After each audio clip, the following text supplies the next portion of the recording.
Salam sahabat STMJ yang dikasihi Tuhan. Bacaan hari ini diambil dari Lukas 1 ayat 26 sampai 38. Dan saya terkesan dengan sapaan malaikat Gabriel di ayat 28b. Salam, hai engkau yang dikaruniai, Tuhan menyertai engkau. Dan jawaban Bunda Maria di ayat yang ke-38. Sesungguhnya aku ini hamba Tuhan. Terjadilah padaku menurut perkataanmu itu. Saya menikah di tahun 2005 dan kemudian saya tinggal di Tegal. Kelahiran anak pertama pasti menjadi pengalaman yang sangat luar biasa. Mulai dari awal kehamilan, perubahan-perubahan dalam tubuh, mual-mual dan sebagainya. Sambil membayangkan gimana ya rasanya melahirkan, bisa nggak ya ngurus anak. Dan kehadiran mama serta dukungan dari mama pasti memberikan ketenangan dan sangat berarti. Karenanya waktu hamil anak pertama, aku sudah berencana untuk pulang ke Cilacap supaya dekat dengan mama. Tapi rencanaku ternyata berbeda dengan rencana Tuhan. Saat usia kehamilanku 7 bulan, mama dipanggil Tuhan. Waktu itu tensi mama tinggi dan mengalami pembengkakan pada jantungnya. Dan akhirnya mama harus dirawat di ICU Rumah Sakit Panti Rapi Jogja.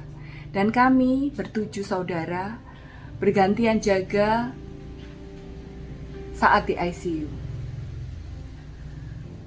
Lalu kemudian keadaan mama membaik dan kemudian mama dipindah ke ruang kamar perawatan biasa. Lalu saya harus pulang ke Tegal saat itu.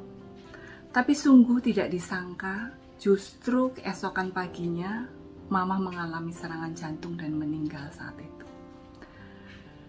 Teman-teman saat mendengar kabar itu, saudara-saudara itu berusaha menutupi dari saya.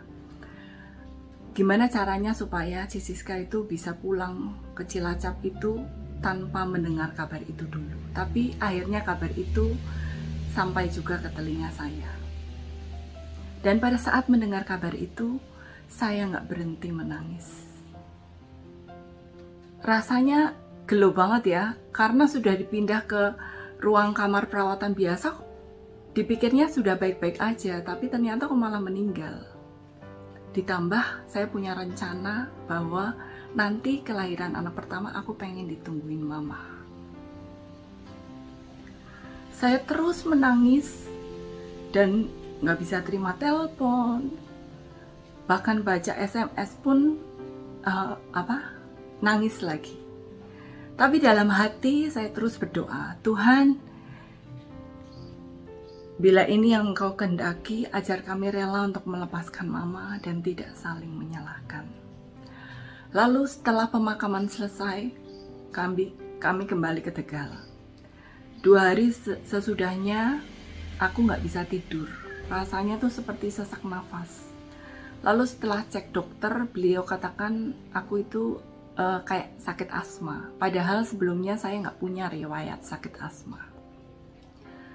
Di buku You Can Heal Your Life yang saya baca, sakit asma secara psikologi bisa disebabkan karena cinta yang tercekik, nggak bisa melepaskan.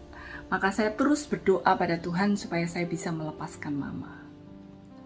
Aku sering sekali ngajak ngobrol bayi dalam kandunganku, menceritakan kenapa mami sedih, dan mengajak untuk berjuang bersama-sama saat kelahiran nanti. Bersyukur saat kelahiran pertamaku, ada saudara yang di dekat aku tetap melahirkan di Cilacap. Waktu itu ditungguin ciciku dan teman ciciku.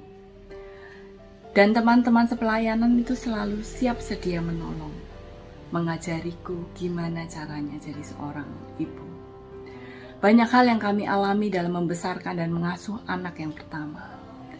Tapi janji Tuhan sungguh nyata. Seperti yang Dia katakan di bacaan hari ini melalui malaikat Gabriel, hai engkau yang dikaruniai, Tuhan menyertai engkau. Tuhan sungguh-sungguh menyertai aku dan keluargaku. Bahkan mengaruniai kami 4 orang anak. Banyak pengalaman berharga Di saat aku menempatkan diri sebagai hamba yang mau taat dan setia, melaksanakan apa yang Tuhan kehendaki, terutama di dalam panggilanku sebagai seorang ibu dan pasangan dalam hidup berkeluarga. Semoga hikmat dan rahmat Tuhan terus menuntunku menjadi ibu, menjadi istri, dan partner Allah dalam membesarkan anak-anak yang dipercayakan Tuhan untuk boleh menjadi anak-anak yang berkenan di hadapan Tuhan. Dan melalui firman hari ini, aku sungguh diteguhkan bahwa aku juga orang yang Tuhan beri kasih karunia untuk mengikuti apa yang Tuhan rencanakan dalam hidupku. Tuhan Yesus memberkati.